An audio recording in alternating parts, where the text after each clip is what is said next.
Another game, Dolan, that we have our eye on at night is number 3 Penn State at Wisconsin, 7:30 p.m. Eastern Time on NBC.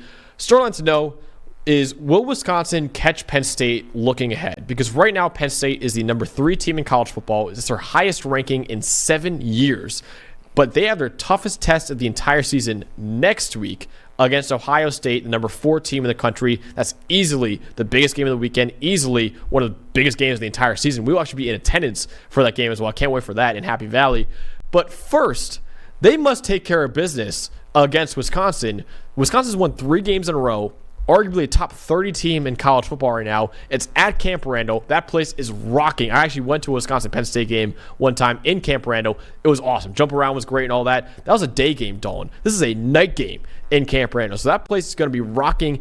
Penn State cannot afford to be caught looking ahead to Ohio State, so they better be careful in this game. Yeah, no, I think this Wisconsin team can be dangerous, especially with their defense. They can keep things in front of them, and we saw Penn State look. Penn State in several of their games has not gotten off to a good start, right? Especially the USC game, you're down 20-6 at half.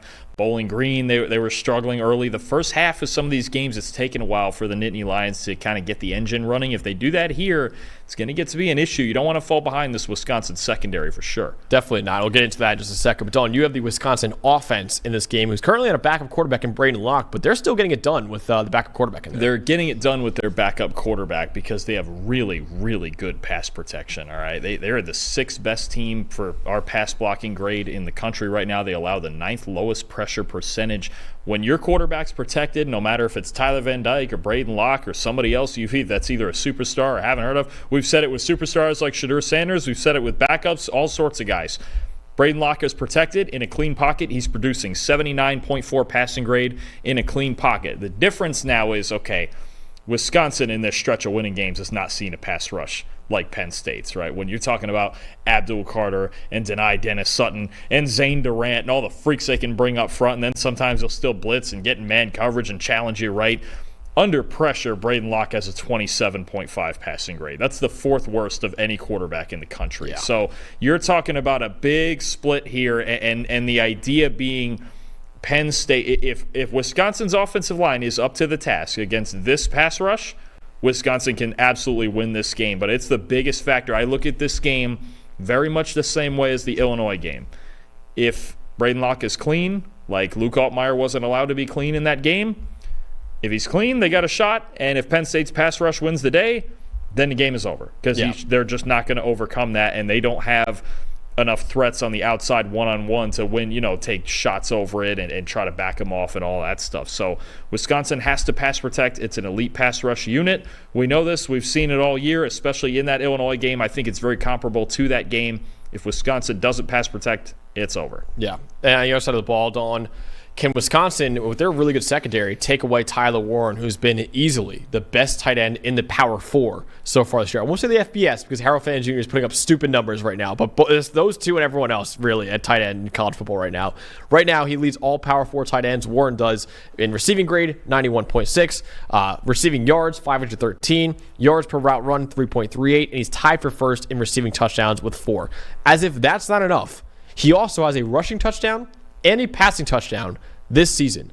And outside of Tyler Warren, Penn State's receiving core has been about above average. Right now, their wide receivers are 41st in receiving grade as a unit with a 71.2 grade. So really, it's the Tyler Warren show on offense for Penn State. Wisconsin's secondary is the clear strength of this defense. They are 8th in the nation with a 91.5 coverage grade this year. And when you isolate that to when tight ends are targeted, they have the 20th best coverage grade in college football, earning a 76.4 mark in that department. They also have not allowed a tight end to have 50 receiving yards in any game this year. But, of course, it's fair to say they have not faced a tight end who's even close to being the caliber of Tyler Warren. So guys like Jaheim Thomas, their linebacker, who's been really tasked with guarding tight ends a lot. Hunter Waller, safety, also tasked guarding tight ends a lot. Those two really need to step up against who is at least a top 2 tight end in college football. Yeah, right now, absolutely top 2 or 3. I mean, when you talk about Tyler Warren, it's not just that he's talented. It's that Andy Kotelnicki has him in a different spot. Yep. Every single play. They line up a million different ways with the intent of, okay, we're still going to get Tyler Warren the ball. And everybody knows it. It's just about where and how can I mess with the defense lining up and use all the spacing and have other threats that kind of decoy things away from him. Or, sometimes I guess we'll just put him at center somehow and throw touchdowns to him because that's the type of lunatic stuff that we draw up now at Penn State. But no, I mean, that's really what it is. He's been the center of this offense. He's been their best player by far. But I do think still that Penn State's run game too plays a big factor in this. Hopefully, if we see a healthier Nick Singleton this week than we did against USC, because he looked like he was about a half step off, didn't he? I think Nick Singleton getting it going in the run game is big too. But you're right, Tyler Warren right now is the center of this offense. Yeah, you're right, because Wisconsin is 92nd in run defense grade this year. So there's an opportunity here for Katron Allen and Nick Singleton to expose that a little bit and help out Drew Aller a lot. But it really does come down to Tyler Warren a lot for this offense. Because you take away Tyler Warren, Penn State's passing game is like above average, nothing crazy. But with Tyler Warren, that's when it becomes really dangerous, honestly. So, Dylan, ultimately, in this night game at Wisconsin, will Penn State fall into the trap and overlook them and end up losing this game? Or will Penn State take care of business and then set up a massive matchup next week? I'm going to take Penn State to take care of business, but I think it's going to look a good amount like the Illinois game, and I think it's very possible that this game on both sides could start very slow. I think when you talk about both teams trying to overcome, Penn State kind of trying to overcome themselves in the first half of these games, it takes them a while to get going.